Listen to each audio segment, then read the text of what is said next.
I'm sure a lot of you guys remember the old ceremonial hunting tradition of eating the heart out of the first animal you kill. Meat from those organs are among the most nutrient-rich foods on the planet. You can get those same benefits your ancestors craved via convenient daily capsules from Heart and Soil. Find out more at heartandsoil.co. And remember, use code MeatEater for 10% off your purchase. There's nothing like snook hook sets at dawn or catching a tarpon in the moonlight. Find your next fishing trip made easy on fishingbooker.com and experience the magic of the Sunshine State or any other destination on your fishing bucket list. Book a blue water adventure in search of sailfish or go snapper fishing with the kids. With over 6,000 captains and trips to choose from, planning your next one just got a whole lot easier. Download the Fishing Booker app on the Google Play or App Store or visit them online at fishingbooker.com to book your trip today.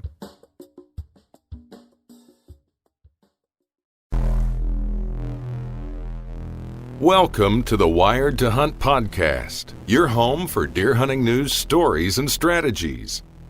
And now, your host, Mark Kenyon.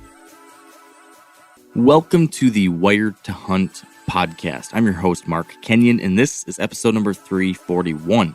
And today on the show, I am joined by Dan Johnson to discuss his very exciting, although very long delayed decision to finally leave the promised land of Iowa to experience a deer hunt in the great state of Michigan. All right, welcome to the Wired to Hunt podcast, brought to you by Onyx. Today I got my man Dan Johnson with me for much needed catch up. The main thing I want, or at least the main thing I think I want to talk about today, is an exciting thing. It's like a fun, happy thing that I am stoked that we're finally talking about after years and years and years and years and years. But woo! Yeah, but before we dive into that, which folks listening will know what I'm referring to now by the title of this podcast. But before that, we're recording this on Wednesday, March 18th. This is going to come out a week from now. So who knows what the world's going to be like 7 days from now when people are listening to this. But I can tell you that right now, Dan, stuff's pretty weird, pretty different than the world we were living in about a week ago. How are you doing? How are you and the family doing? Well, Mark, we're just getting by, you know. I mean, it's kind of hard over here. All right, I know that you're kidding, because in Iowa, you're pretty well sheltered from it is serious for a lot of people. I know it is. They've closed everything in Iowa. Bars, restaurants. They've closed school for 4 weeks. Rumor has it they're going to just close schools down for the rest of the year, going right into summer.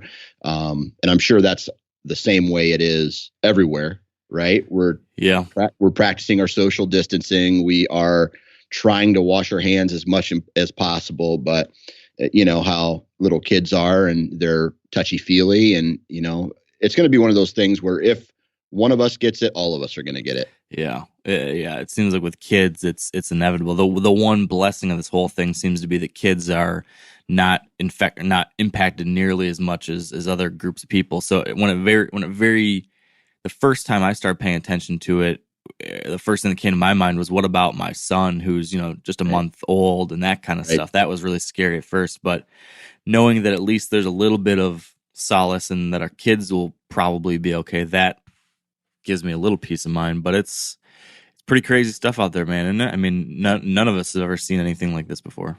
No, man. And what really sucks is that the voices that need to be heard aren't necessarily the ones that have the microphone at this point, I feel like, right? I mean, we need to have scientists and professionals talking, and then there's people like, I don't know, I don't want to say a name, but there is people out there who get their information from social media, and that's the gospel. It's like, oh my God, I have to boil my bed sheets. This is crazy, you know, like, or some, you know, just the craziness of it all, and watching people. Not even, like, my dad goes to the grocery store. He lives by himself. No meat, no produce at his local grocery store in a town of 1,000 1,200 people. Yeah.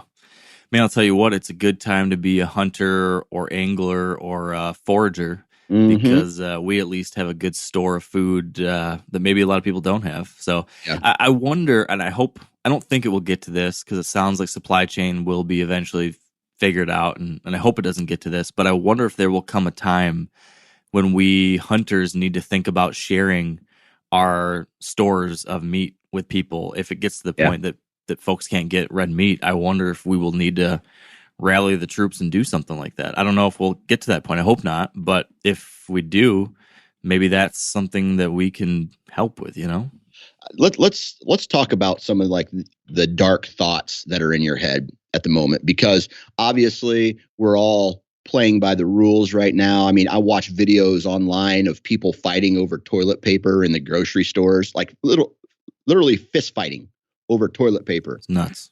Right. So, I've seen the movie Mad Max, right? Those post-apocalyptic movies where people are all in hiding and they, they're scavenging and it's every man for themselves.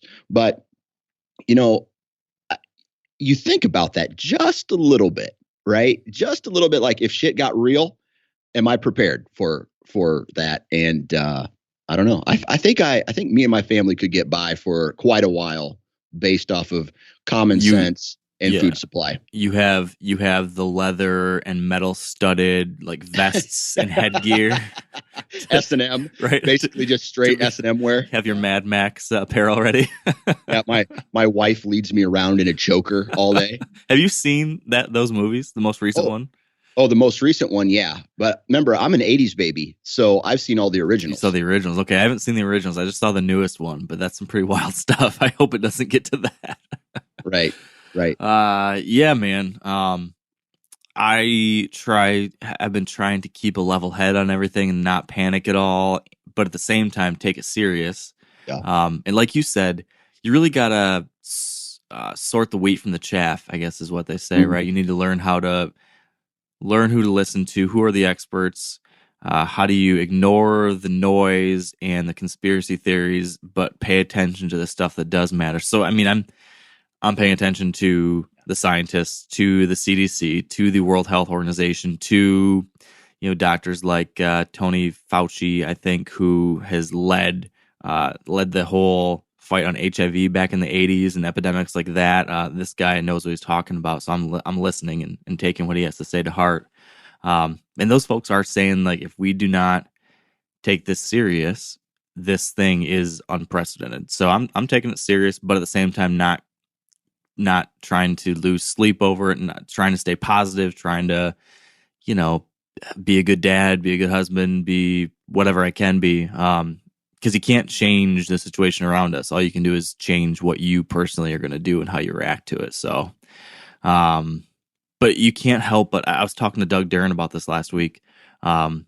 It's really hard not to get sucked into it and like checking your phone all the time. There's just endless stream of updates, and this is happening. Now this is happening. Now this is happening. It's like watching a crazy apocalyptic drama kind of TV show on Netflix, but I'm watching it in real time on my phone. Yeah. And it's hard not to get addicted to that, but I don't think it's healthy probably to do what I've been doing. It's, I've been trying to shake it and like put my phone away and not see it for half the day or something, just to somehow disconnect. Cause I don't think it's probably good for us to just binge that nonstop and stress about it. So my sister-in-law is a nurse. My mother is a nurse, and I have like a couple of my best friends are in medical fields. So yeah, I watch the news, and I'm typically off my phone for a majority of the day, but I'm getting my information from them because I feel like when shit starts hitting the fan with them, then it's just a matter of a day until the rest of the world, the rest of the shit hits the fan. So like, my sister-in-law, she's telling me, just do what the CDC is telling you to do, wash your hands, stay 6 feet apart. Obviously my wife isn't going to work. I work from home. My kids are not going to school as of now for 4 weeks. So it's basically just keep everybody's heads on level at this point. Yeah, that's all we can do. How's it going so far with your wife at home, the kids at home? There's a ton of people. I was talking to my buddy Ben O'Brien about this the other day, that I've been basically living the self-quarantine, work from home with kids lifestyle for years and years now. Everyone's now just joining the party with me.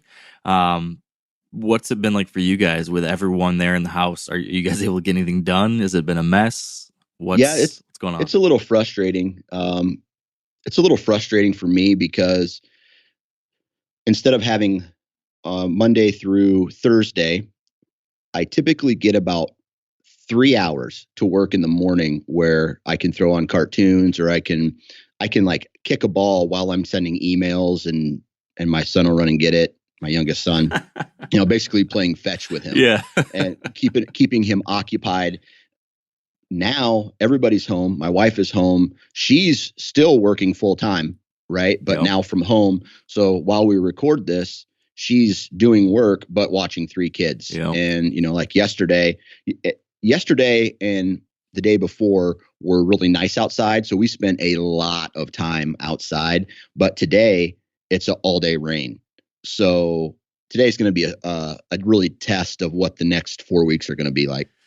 Yeah, man. So you've been working from home now for almost a year, right? Yep, it's been a year, dude. Yeah. It's been over a year. So that's amazing. Congratulations again on making it through your first year. That's badass. Stressful as shit. Yeah, I guess this might be more stressful right now. Is that something you're feeling too right now? Well, before this whole outbreak, right? So I would say sometime in early February. No, it was actually early January when, you're getting close to this goal.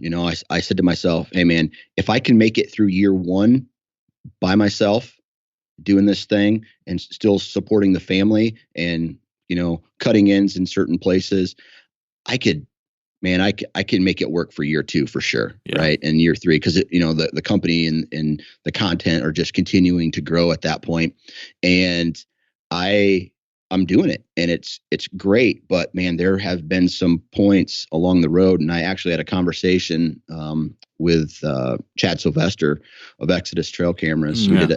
We did an episode, and it was basically about this, right? And it's just the financing, some resentment, balancing work and life when you're working from home, and then going on hunts is now a tax write-off, right? Yeah. And it's somewhat business related, and some people still don't see it that way. So it's just this constant yin yang, give and take balance at the house to make sure everybody's taken care of. I'm getting what I want. I'm getting the money that I need to support the family. And I don't know.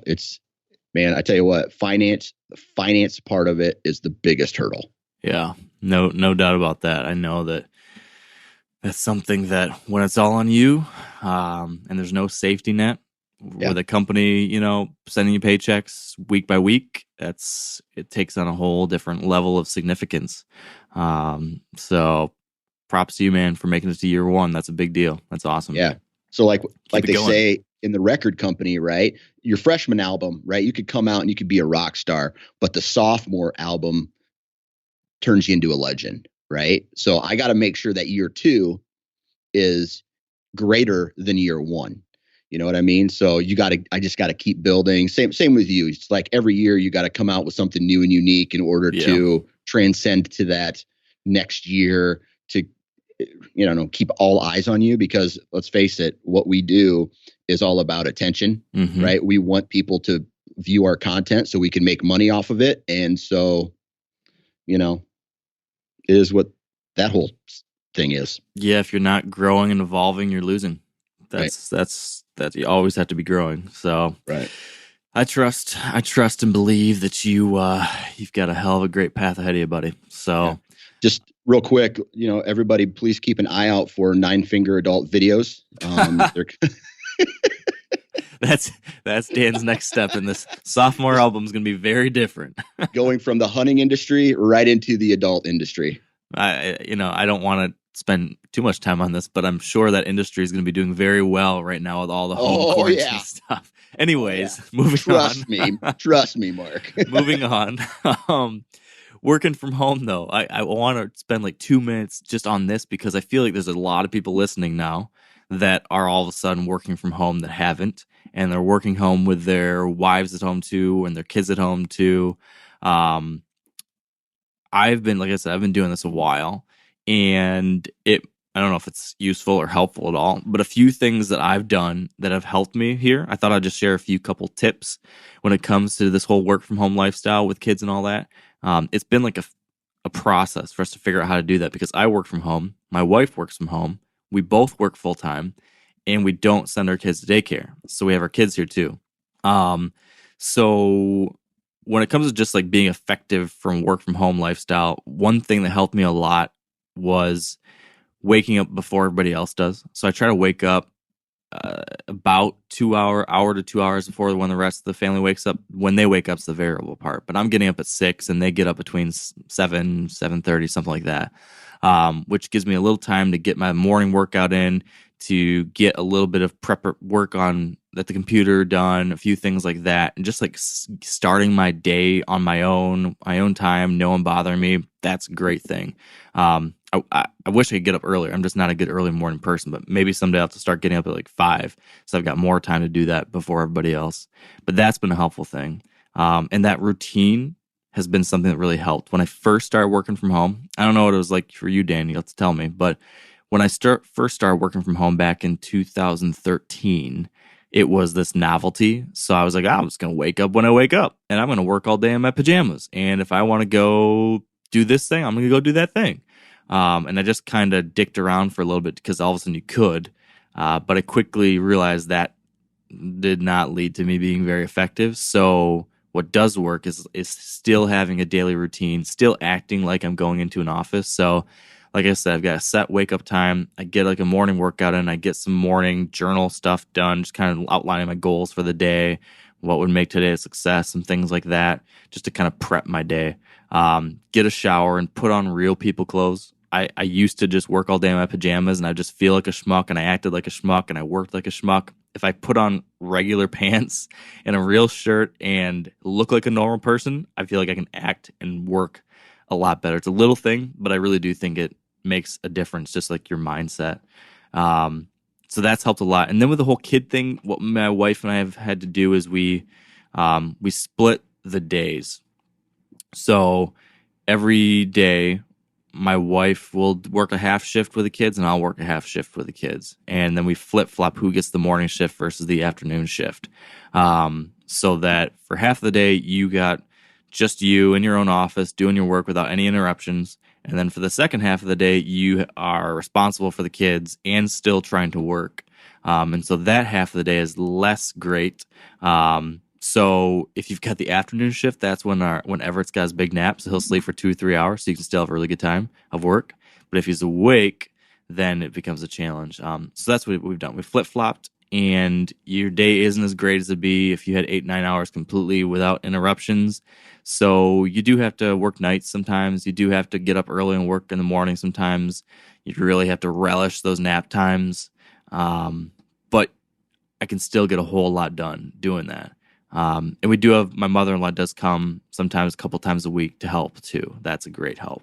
Those are a couple simple things that we've done that have helped. I don't know, Dan, what about you? What, any quick tips on working from home, working with the kids, getting stuff done while everyone's all around you? Yeah. So my wife has what I would call a quote unquote real job, right? So my schedule for the most part is flexible unless I have something scheduled that's, important. But when she has a work meeting, she's got a work meeting. So her stuff kind of takes priority. And then I'm typically left to, like last night, I worked from 7:30 after supper, clean the kitchen, head upstairs here, and then worked till 11:30 last night. So I get second shift, and then if I got up any earlier than what I do now, I'd be getting like 2 or 3 hours sleep a night. So it's very hard now to even just be alone in the house to get stuff done. I mean, there's times where it's my turn to watch the kids and I'm trying to multitask and I feel like a piece of shit because I'm on my phone, ignoring them, sending an email, replying to an email, doing some social work when they're trying to play with me and stuff like that. And what I don't want is my kids to see that and think it's okay to ignore people because you have this device in your hand now. Yeah. So I'm constantly struggling, having to tell myself, put it away. You can do this later. But, when you have a schedule, because you don't want to do all your social work at 11 o'clock at night, right? You don't want to make a post at 11. You want to do it throughout the day. And I don't know. It's just something that is a continuing, like I have less of a schedule right now other than wake up, take a shower. That's my only routine throughout the entire day. Everything else is balance and going with the flow. Sometimes just gotta make the best of the circumstances, I guess. Mm-hmm. Yeah, man, the phone thing, that's tough for me too. Yeah, exactly like you said, you've got to do it. It's part of your job, but at the same time, I'm trying not to be locked on that thing. So I am trying to set like hours when like it's work hours, I'll be on it. But like when I get done with my regular work hour days at 5, I'll try to just set it. We've got like a kind of a, I don't know how you describe it. I guess like a bucket kind of thing on a table, and I'll put the phone in there and try not to mess around with it until the kids go to bed. So at least that time is phone free, but sometimes easier said than done. What about other stuff? Lockdown, we're on lockdown. We're supposed to be avoiding groups of 10 or more. We're supposed to be staying home as much as possible, staying away from public spaces as much as possible. Any recommendations for COVID-19 activities that are safe? I feel like most anything that we do as hunters is a good option, right? Scouting, right. Shed hunting, right. Prepping trees. Yeah, man. You got any plans to do that kind of thing? Not in the near future, other than doing some turkey hunting. Right now it's just been, I'm in that limbo of post shed hunt, pre-turkey. And I'd love to get out and do maybe a day or two more of shed hunting on the farm where I found all of those sheds recently. Cause I didn't go into the timber really at all and look for any, but with the whole situation with everybody working from home, it's just been, if it's nice outside, I'm taking the kids outside. Yeah. Yesterday we actually went onto a piece of state ground near my home and we walked some deer trails. It was kind of this big open grassland area, like not necessarily CRP, but the grass was real short. And we just went out there. Oh, Dad, look at deer tracks. Oh, Dad, look at this bug, or look at this. Oh, Dad, there's an eagle nest, and just get them outside. And this is actually a really good time because since this past Saturday, it's been nice out. We've done just a lot more outside and a lot less TV and a lot less video games, just more outside playing, enjoying nature, which is kind of I guess if you want to call it a silver lining, that's it. Yeah. Thank goodness that we're getting into springtime. If this was going on right in the middle of winter, we'd have a lot less to do. So It's a good point. Mm-hmm. Do you have any other recommendations for folks trying to burn time? Book ideas might not be your wheelhouse. Show ideas. Got any movies you're watching? Any shows you binge watch on Netflix? Anything good like that we can suggest? So when I finally do have time, and I try to give myself 30 minutes to an hour, because I don't know about you, but I can't just go straight to bed after I'm done working. My brain needs like a decompress. Needs to decompress. And so I'll sit right now. I'm watching a show called Snowfall.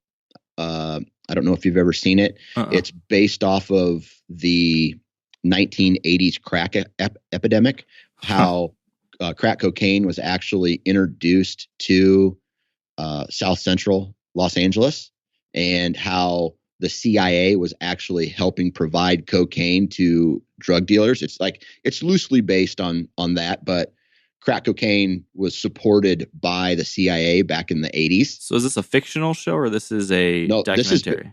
No, it's a fictional show, but it's based off of a true story. Okay, wow. Yeah.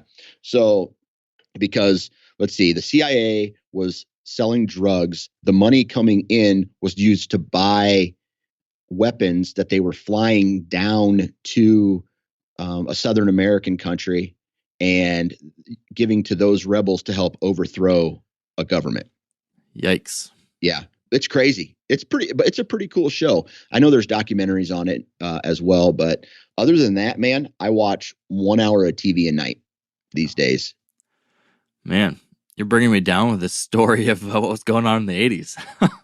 Well, I mean, the whole Ronald Reagan crack epidemic thing, and it's a really cool, it's a really exciting, it's a fast paced show. It's kind of like a shoot 'em up gangster. Have you seen Narcos? You haven't watched Narcos? No. The story of Pablo Escobar? No, I've heard about it, but I haven't seen it. Dude.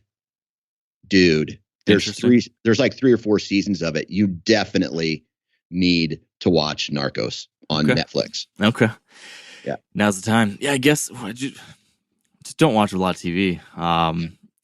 And when we do, I feel like I've been erring towards like comedy right now. Like if we're gonna watch TV, I need like something that's gonna give me those kinds of endorphins or whatever.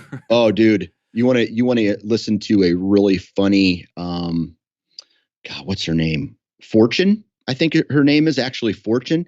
She's a bigger, blonde, shorter, curly hair, heavyset lady who's a lesbian. And it is an hilarious stand-up hour. You can find it on Netflix as well. I think her name's Fortune something. Nice. I'll check that out. Yeah, dude. We did watch a stand-up special from a guy named Mike Birbiglia. I don't know if you've ever heard of him. Yep.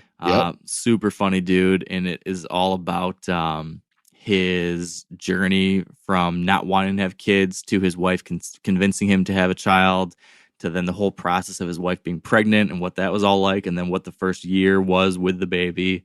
Something that I know you and I can both relate to a lot right now. So that's another good one. It's called The New One.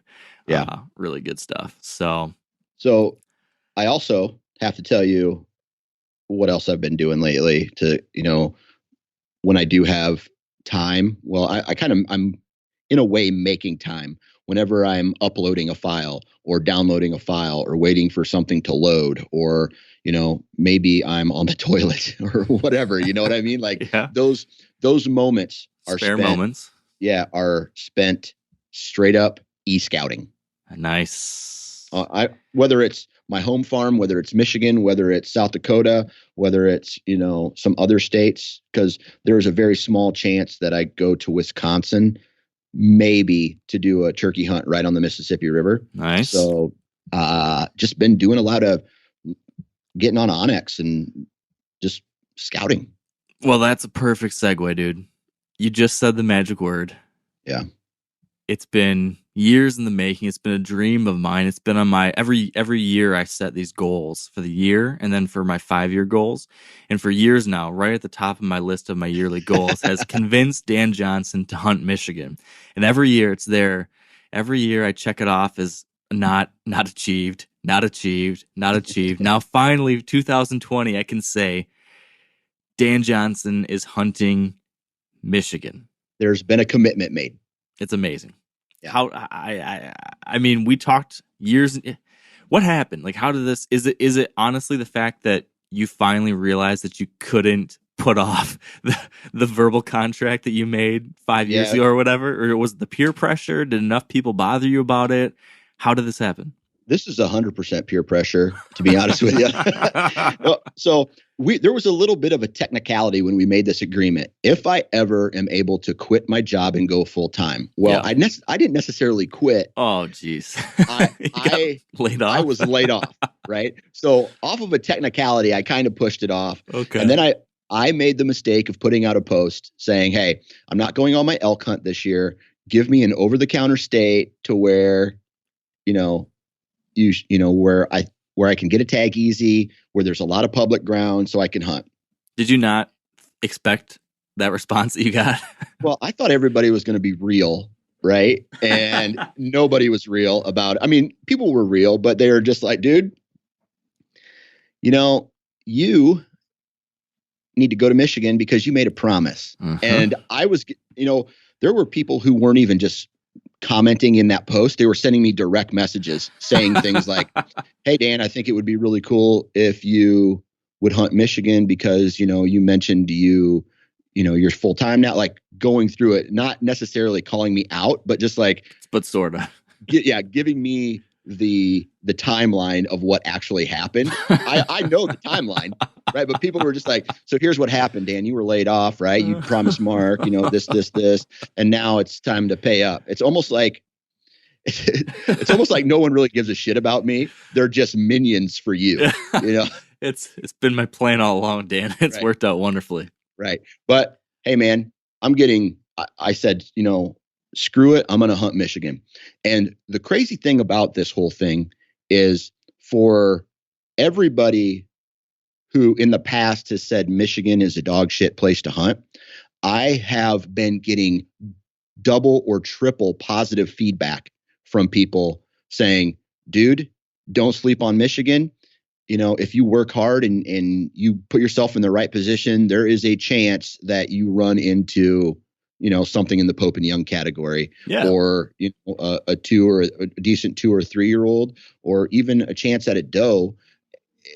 And it's people are offering me up their properties. People are wanting to give me spots, and I'm kind of turning them down at this point because I kind of want to go in and do more of a self-test than rely on anybody else, because I think me and you had a conversation. It's like, "Dude, I'll do scouting for you. I'll run trail cameras for you." And I'm just like, calm down. Let me just I was all excited. I was like, all right, I'm gonna help out here. But I like what you're getting at though too. I think it'll be a good personal challenge for you.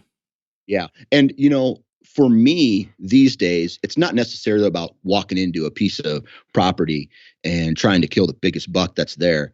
I'm just down for a new experience. Mm-hmm. Right. And I think it's going to be an awesome learning experience for you, because you have done out of state like elk hunts and mule deer hunts, but you've never really done a fully focused, just whitetail out of state hunt before, right? Right. Nope. Never have. Yeah. So this is going to be awesome. It's going to be different, way different than Iowa. It's going to be fun. It's going to be challenging. I talk a lot about the challenges of Michigan, but it is by no means a dog shit place to hunt. Like it's a great spot. There's good deer. There's good opportunities. You can, if anyone's watched my hunts over the last 10 years, you've seen that you can see some nice deer and get some opportunities. It's different. It's challenging in certain ways, but by no means is it impossible or not fun or not rewarding or any of that stuff. So, yeah, dude, I'm curious though, given what you've heard from people recently, given, you following my stories and stuff over the last almost 10 years now, what kind of expectations and goals do you have for it? So I guess maybe we should rewind. First off, what's the plan? Like, when are you coming, for how long? Yeah. Let's cover that. And then I want to talk expectations and goals. Yeah. So my goal, obviously it's not ideal, right? But my goal is to come opening week, I believe. And I am going to, honestly, I think, let me pull up October here on my calendar. August, September, October. All right. So, October 1st is a Thursday. So I think I might drive up on Tuesday, the 29th, and scout Wednesday before the season opens. Yep. And then hunt to Thursday, Friday, Saturday, a 3-day hunt, and drive back on Sunday. So I'm back late Sunday night. Okay. So I think that might be the goal there. Expectation wise, public ground, Michigan, it's not Iowa, obviously. So I think I'm not going to put any expectations on myself. If it comes down to last hunt, last day, and there's a doe standing at 10 yards, 20 yards from my stand, I'm sending an arrow her way. I guarantee that. I would love to walk away from that with something. And I think that that would be a great, in a way, it'd be a great success. Oh, yeah. Now, what about a buck? What's it going to take to send an arrow at a buck? Let's say day 1 versus day 4 or 3 or whatever it is. Man, I have to answer that question by asking you a question, right? So you know, I have the luxury of hunting in a state that is known for a higher age class. It's known for big antlers. It's, I talk about that a lot. I talk about how, I passed this deer, but the playing field necessarily isn't the same in Michigan. So if I don't necessarily want to piss people off, obviously I want to hunt my hunt, but if I shoot a fork horn, or if I shoot like a 50-inch 6-pointer or whatever, I don't know. Like, I would love to, but I don't know if that would make me look bad. And being like, oh, this dude's a hypocrite, or if I'm passing a 3-year-old in Iowa, but I'm not passing a 2 or 3-year-old in Michigan. I guess I see what you're saying. Yeah. I mean, I wouldn't feel bad about it.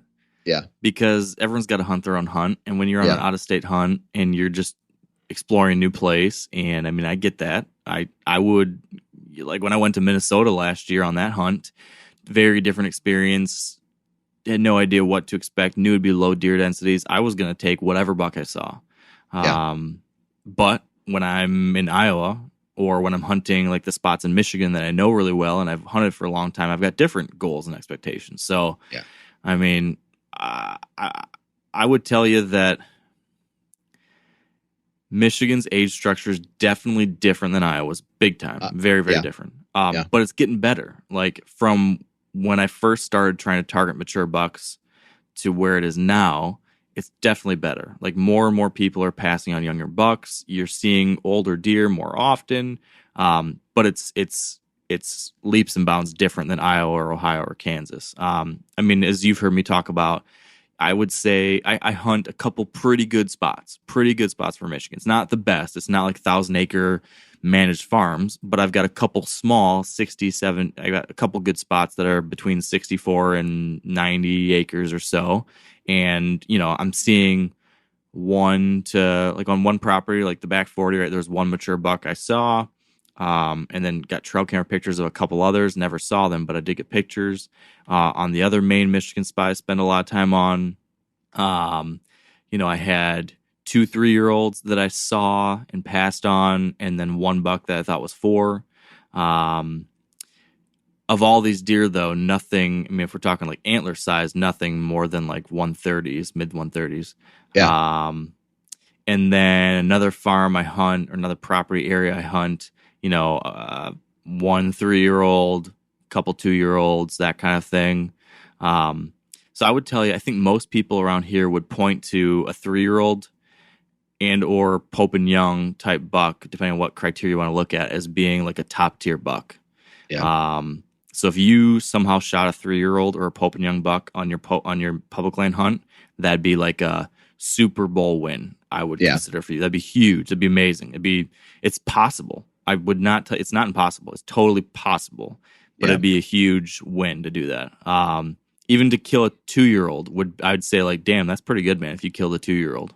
If I walk into Michigan and kill a 2 or 3-year-old, and I hate to put a rack size on it, but at the 120 mark, 128 pointer, I feel like that would be a win. Yeah, I would be stoked. Even if even for me to kill a public land 120-inch type buck that's 3 years old, I'd be really stoked, and I live here. So yeah, man, I think that's totally doable. I don't know which area you're going to end up choosing, but the 2 areas that you and I have talked about that I know of and that I have history with, totally possible in either one of those spots. So that said, you could I'm also just jacked to play the game, man. Yeah, that's the thing. Yeah. You just got to be excited about the game and the process. And as long as you enjoy that, then it's all going to be good. Yeah. All right, we got to take a quick break here to thank our friends over at Lacrosse Boots. I was just out yesterday helping a friend do some scouting on a property, and the boot of choice was the Navigator series, the Windrose boot from the Navigator series of Lacrosse. That is their new lace-up line of boots. These are comfortable for longer hikes, for preseason work like what I was doing. Anytime you're going to be putting some miles on the boots, these are a great option. Still waterproof, still comfortable, still going to be able to get you into the tree if you have to, or hiking in the woods, whatever kind of plan you have in place. these boots seem to be a great option. If you want to learn more about those or anything else from lacrosse, visit lacrossefootwear.com. How many people think us hunters are crazy when, especially the hardcore guys, when we're sitting, I take off the satellite imagery. Once I find a place that I want to hunt, I take off the satellite imagery and I'm just looking at lines on a screen. And I'm just like evaluating that in my head. Okay, this is how I've seen deer move through terrain. How many people are just like, dude, that's some crazy people stuff. Well, we are crazy, Dan. Yeah. We definitely are. Interestingly, the two areas we've been talking about, Yeah. both of them are much hillier than almost anywhere else in Michigan. Yeah. So if you end up settling on one of those two areas, you're going to have more terrain features than most. Most of Michigan, at least the lower peninsula, is pretty darn flat, open farm country. But those two chunks have a nice amount of topography that will funnel deer movement, that will allow you to make some guesses about deer bedding based on ridges and stuff like that. That's not super common around here. So that's why I think those are pretty cool. Are you still thinking about one of those two, or are you looking at anything different? So yes, but I found a piece and I'm really interested in this place. I'm not going to give up too much detail on it, but I think I could backdoor it.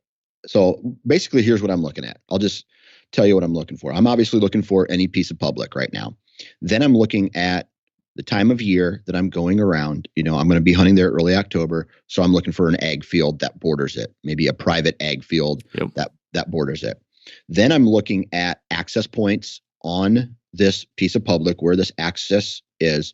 And so far, I haven't found any of these giant pieces where you're walking miles and miles to get in. Yeah. However, I'm looking for obstacles that I could possibly go through, like streams or rivers or creeks or marsh, where I can backdoor it and get something coming to one of these pieces of private ground that it's going to take some effort to just, number one, get back there. So, I'll be hunting a corner or, off of a field edge or a fence line that may have some obstacle between the parking lot and the private ground, right? So there's these little slivers that might be hard to get to. So that's kind of what I'm looking for. And then I'm basically just leaving waypoints there so I can come back and look at it. I think that's a good way to approach it. I think that makes sense for these kinds of spots. I know of some of my own hunts in some of these places and a couple buddies that exactly what you're describing has worked, where finding a crop field that's got bucks in it, especially pre-opening day, and then looking back from that into the public land to try to figure out where that buck bedding area is, and then backdooring in between it. Is exactly how a mutual friend of ours killed a nice buck on one of these pieces, and it's how I've tried to. A handful of times I've gone in there, and I have seen some, like possible 3-year-old, possible 120 type bucks in adjacent private land fields to these places that we're talking about. Yeah. So they're in the area, that kind of buck. It's just a matter of getting a swing at them. And I don't think that you're making a bad decision with that early season. The rut, great, but there's going to be a bunch of hunters out there. I think you've got a chance to have less pressure, and the deer are going to be more comfortable. That opening day hunt is going to be like a great opportunity. I would swing for the fences with that first hunt, like pick your best spot probably, and go for it, because you've got a really good chance, I think, that first day. Let me feel you out here, right? Let's say there's a farmer who his property butts up next to public land, but he doesn't necessarily have any timber on it. It's all ag. From your experience, do people let you walk through their fields to backdoor? So I'm not necessarily, if I walk up to a door, I have a couple places like this in Iowa. Hey, I don't want to hunt your property. I just want to walk through it to get to the public. Yep. I mean, it's totally 50-50. There will absolutely be people that will be okay with that, but so many places are bow hunted that you're going to have a whole lot of them that say, well, I've got guys that are going to be out there hunting. I don't want to mess up their hunt. Gotcha. But it can't hurt to ask. I've had one person give me permission to do that. Others have not, but it's worth a shot. I mean, it's definitely a good idea. Are you planning on what's your plan as far as mornings and evenings? Are you gonna hunt every chance you can, or are you gonna start? What are you thinking there? I'm hunting everything. I think if I was in Iowa, I probably would lay off early season mornings unless I had actual trail camera data that's telling me you need to go hunt right now. But because this is a short time frame and the only time you can kill a deer is when you're actually in a tree stand, I'm going to hunt mornings and evenings. Yeah. I think that's everything. I think that's smart. I think in that circumstance, I'd do the same thing. Yeah. Your first night, so I'm really glad you're going to come in a night beforehand and scout. Will you allow me to help you at least scout that night unless I've got something going? If I can get free, I'd love to be able to provide at least a second set of eyes on a different place so you get a view of a few places. Because that'd be so huge if we can find a nice buck or some deer that are on some adjacent private. Yeah, that will help so much, just helping you pinpoint where to get in at. Yeah. And I don't know about you, but I've done these elk hunts. I've done these mule deer hunts now where you're constantly figuring things out as you go. But with my Iowa hunts, right? Yes, I'm mobile, but I already know where I need to go because I've been on the property before.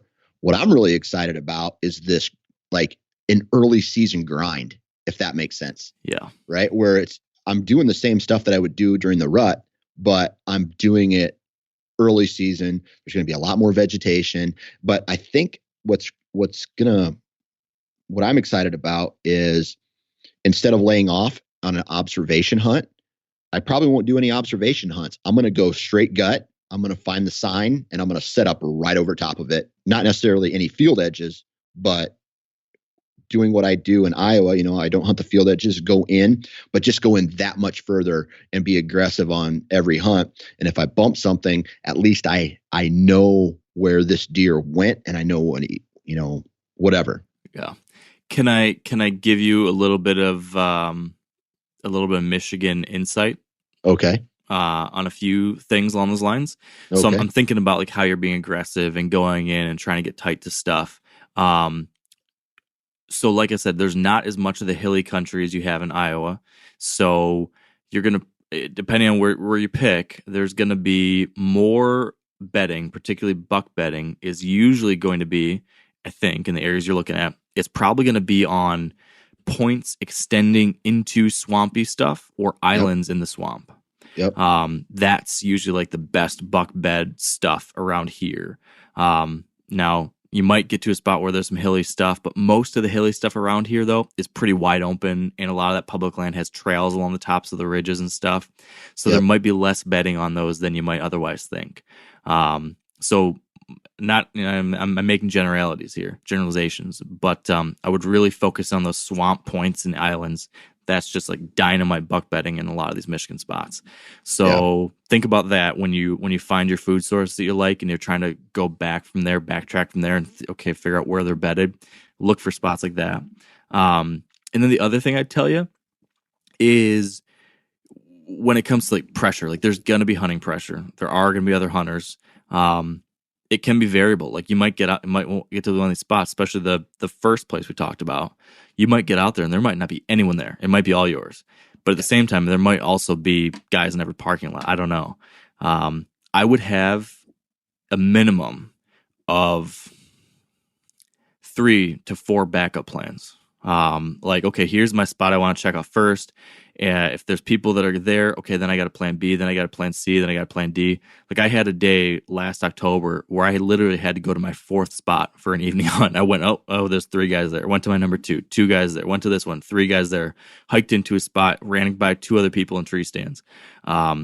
So I would have like a whole list.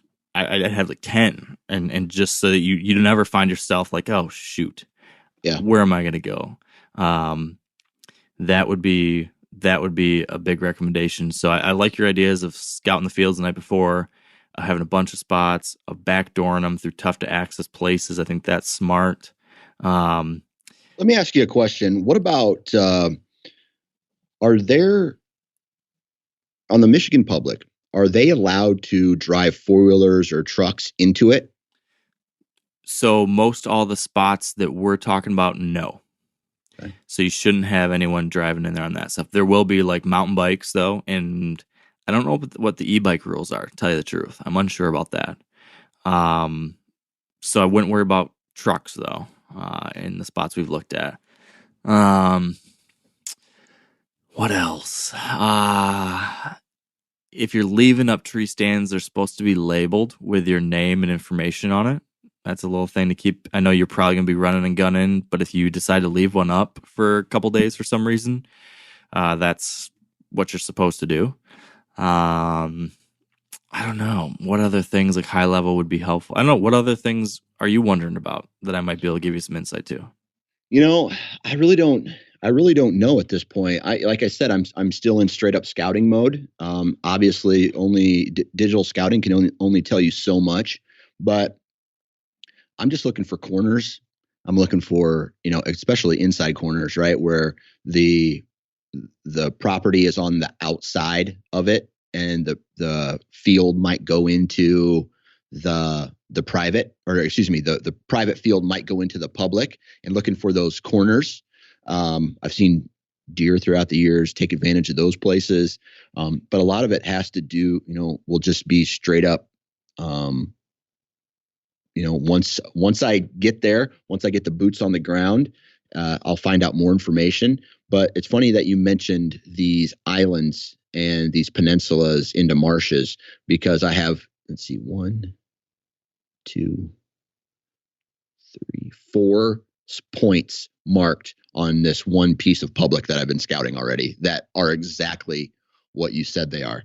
It's like a point that leads into public, or a point that leads into a marsh. Yeah. So most of these spots that get protected as public land here in Michigan, they're usually the spots that couldn't be farmed, and the spots that couldn't be farmed are the wet stuff. Yeah. So a lot of the stuff that we have as public is super swampy, which is good, because that's the stuff that most hunters don't want to go into. So you have the possibility to still hold some deer.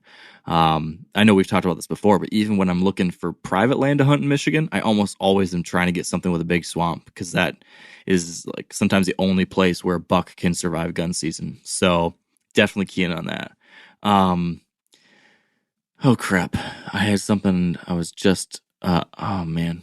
Oh, I knew what I was going to ask you, and I think you may have answered it in a text message, but am I allowed to pull my truck into a parking lot and sleep there overnight? Oh, yeah. So I didn't respond to that question because I don't know.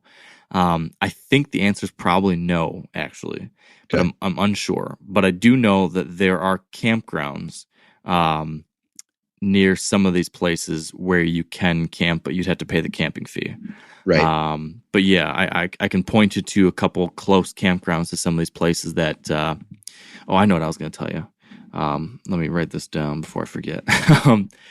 Yeah, so camping options are relatively close to some of those places that we talked about. And also, if you are hunting in some spots that are kind of close to me, like I told you, you're always welcome to camp at my place too. Yeah. Yeah. So the other thing I was thinking about, this is kind of a hot tip that I use a lot here in Michigan. It just takes some legwork that most people probably don't want to do. But in Michigan, we're very dependent on other folks managing with a similar mindset to get to the point to have some older bucks and bigger bucks. So the good spots in Michigan are usually good because either no one's allowed to hunt around it, or B, there's a bunch of landowners or a bunch of like-minded people that have all decided to pass on younger deer. And so in Michigan, we have, I think, the highest number of QDMA co-ops in the nation. So co-ops, as you know, Dan, are these groups of landowners that decide, hey, we're all going to kind of manage our deer hunting, our deer populations somewhat similarly. And we're all going to work to try to pass on year and a half olds or 2.5 year olds or whatever it is. So there's a bunch of these scattered all around the state. And something that I've done when trying to hunt public land around here or trying to find new private land to hunt is try to find pieces that are close to those or adjacent to those or in that zone where there's a better chance than otherwise that people are passing on younger deer. Right. So I would look up QDMA co-ops, find out where some of those are, and see if there's any that are near public land that you can hunt. Another thing I do that's kind of creepy, but I do it.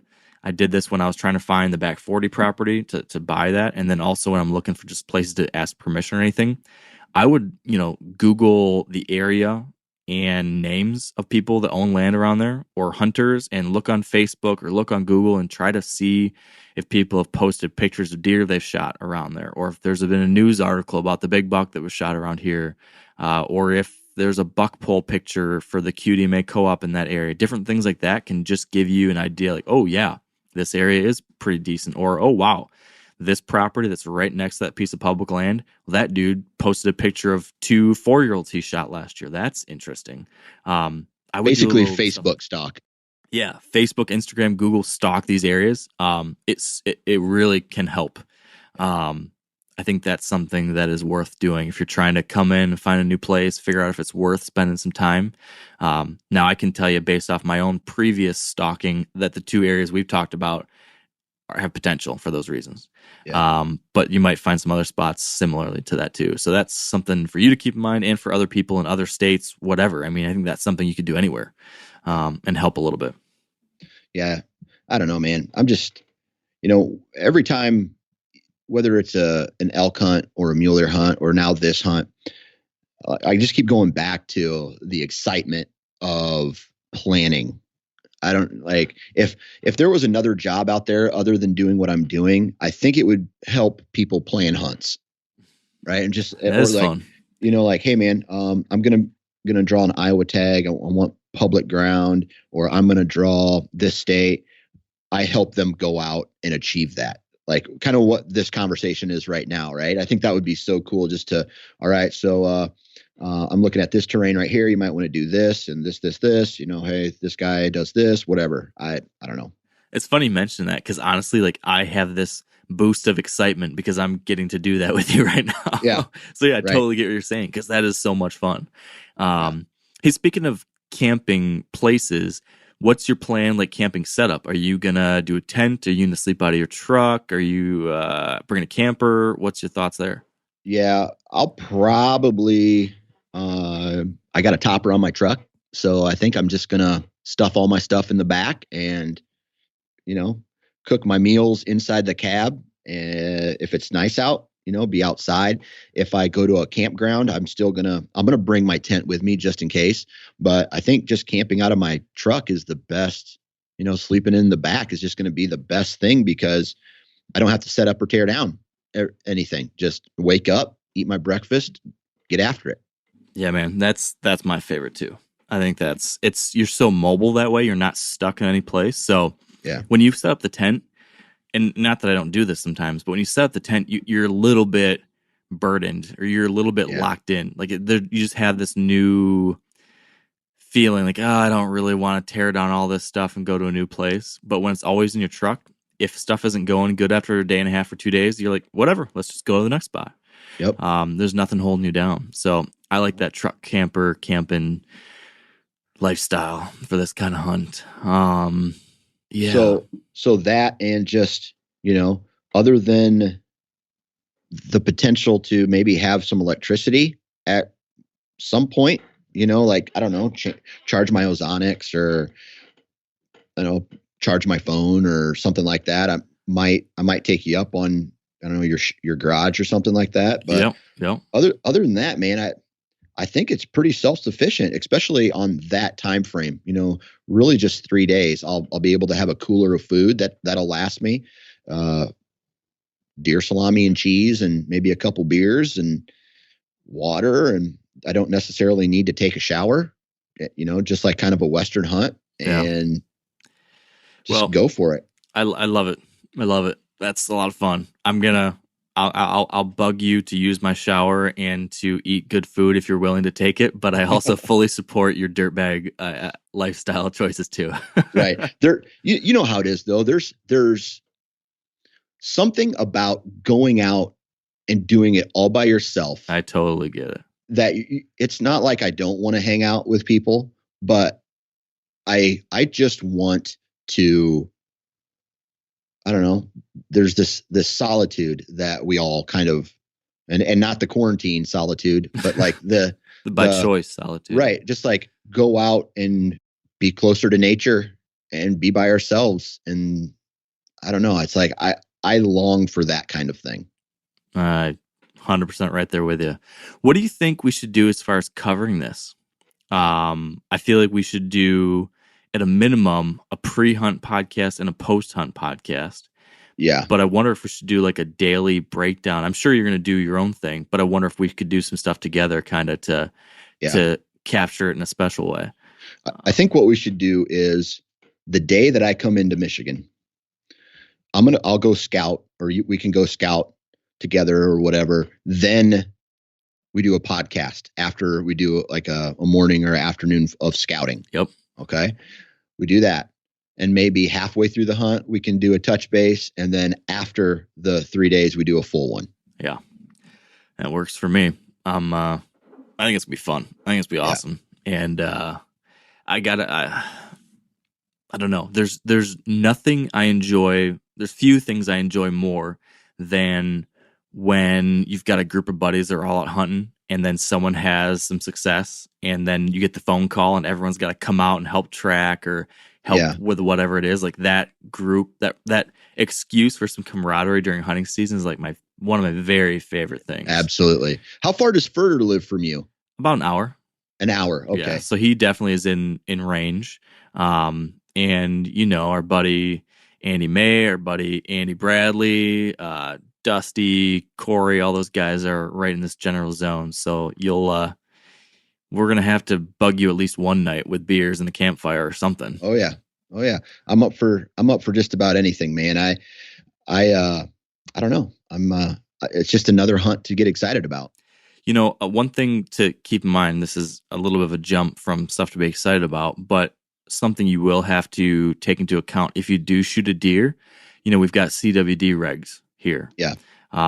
So if you shoot a buck, you're going to have to cape it out and either drop everything off at a taxidermist if you end up wanting to do a mount. I mean, if you shoot some huge old gagger buck and you want to get him mounted, you'll have to drop it off at a taxidermist here in within the county, because you can't cross out of the CWD counties to do that.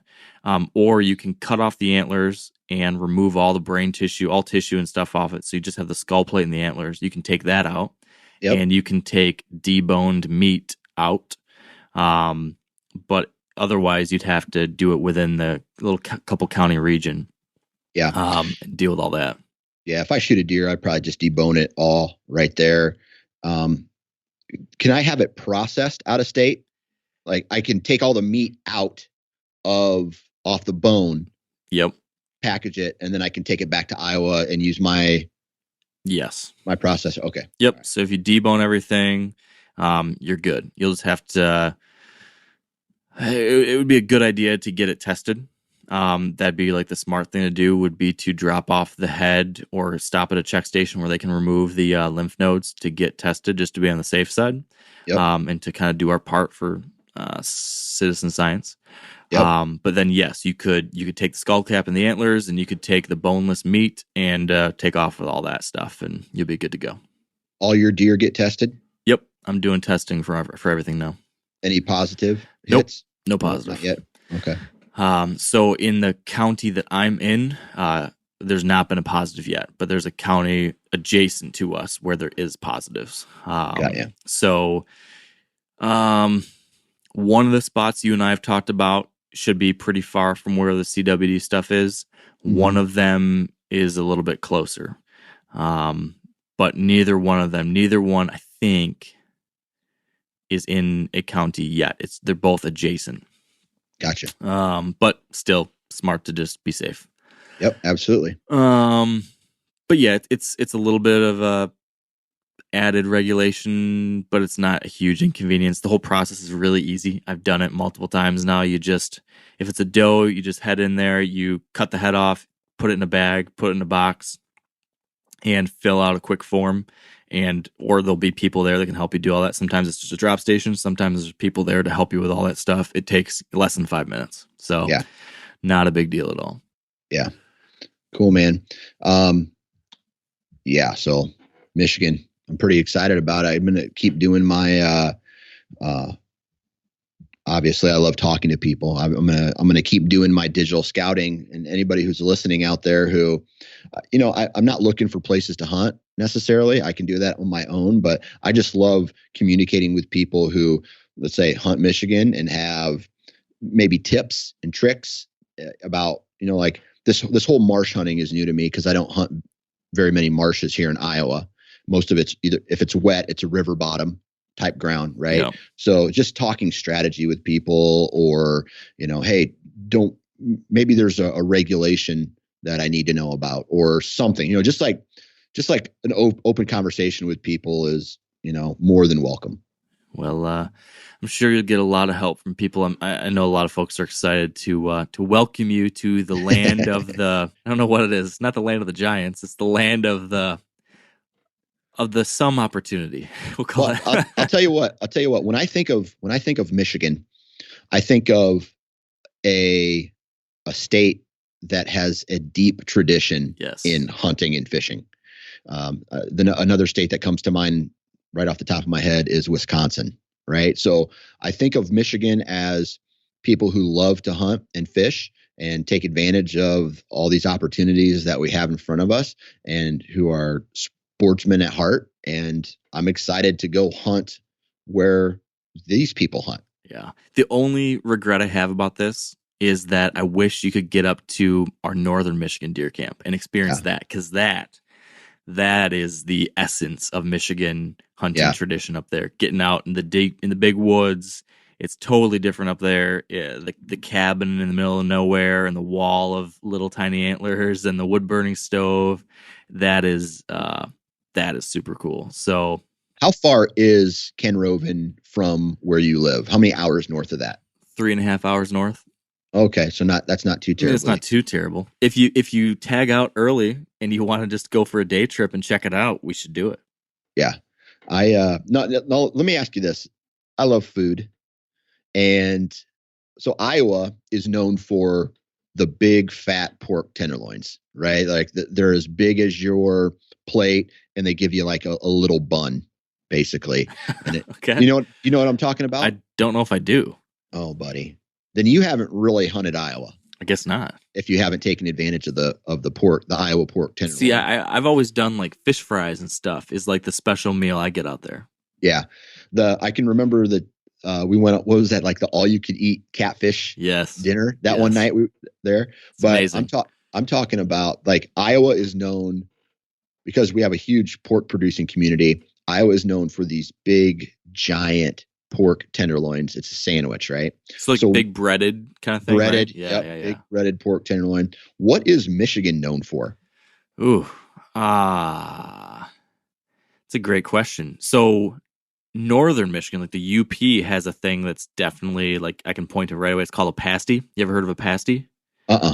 It is like a oversized calzone, kind of, or a empanada. So it's like a pastry that is filled with meat and potatoes and rutabaga and other vegetables and like a gravy, and it's sealed inside this pastry. That is like a Upper Peninsula tradition. But Lower Peninsula, gosh, we're kind of milquetoast. We're just kind of, just standard Midwest fare. Lots of greasy, fried bar food. Man, I'm sure someone's going to be like, how did you forget about this? Right. I'm blanking on what our special food is. I don't know. So I don't know why I think of this, but I just imagined you and your crew up in the cabin during the November gun season eating just passing around a jar of pickled eggs. Yeah. That's the kind of thing my uncle would bring up there. Totally. Yeah. So yes, that kind of thing could definitely fit into a Northern Michigan vibe.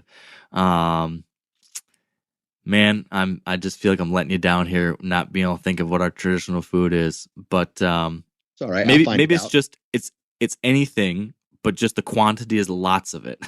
Yeah. Maybe that's our tradition. We will have to think about this and come back and have some kind of traditional good meal at some point. Somebody will tell me about it. Yes. Just from listening to this, someone will be like, Mark Kenyon is a dipshit. Our state food is this. Yeah. Please inform me as well, so I never make this mistake again. You're letting Michigan down, Mark. I know it. Well, it's not the first time, Dan. All right, man. Well, is there anything else on your mind about the Michigan hunt that we should cover off on, or any other questions? Or not really. I do want to, I know you don't want to put any pressure on it, but I do want to stop and just take a look at the back 40. Oh yeah. See what the hype is about. Not necessarily drive through it or hunt it. I just want to take a look and see just like the terrain. Yeah. Right. For sure. That's a great idea. And yes, it's not so far away that we can't scoot over there. And,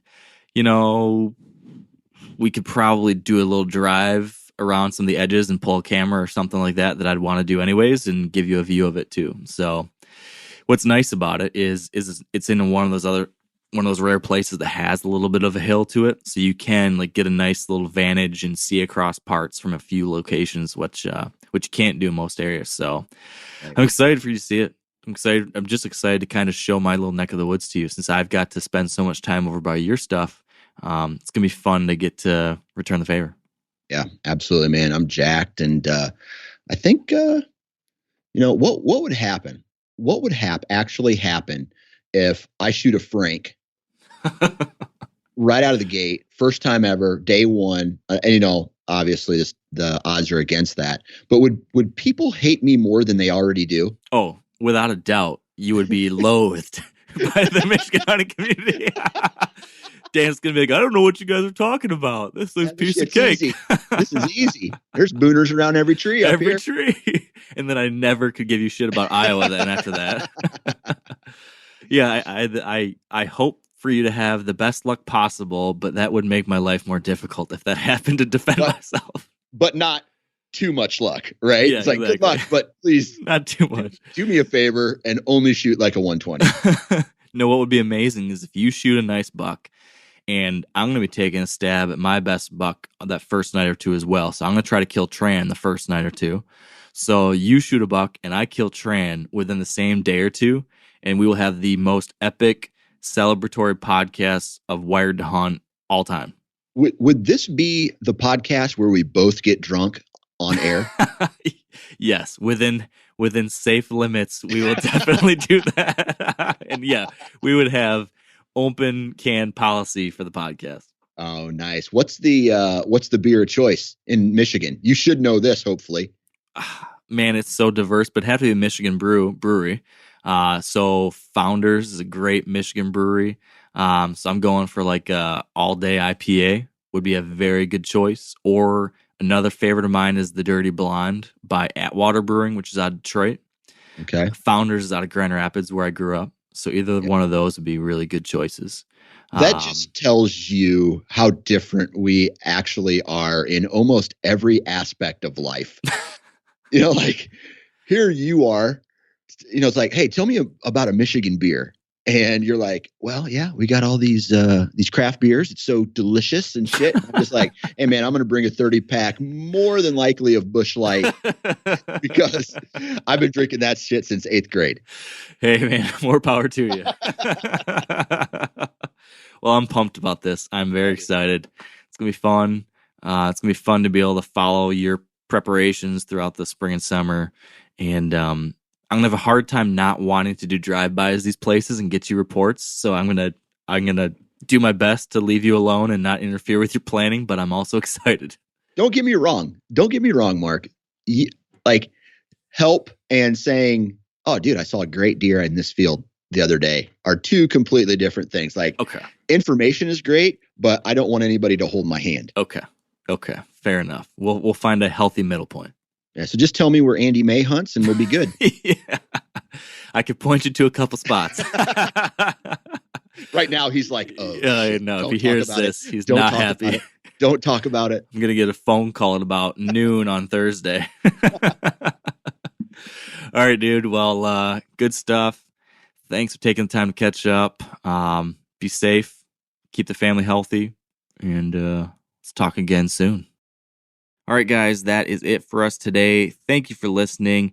thanks for being part of this community, and thanks for being part of this larger community we call humans, we call Americans or North Americans, whatever it is, wherever you call home. Make sure you are thinking about others, practicing safe social distancing, being careful not to infect other people, just being safe and smart. That's all we can do right now.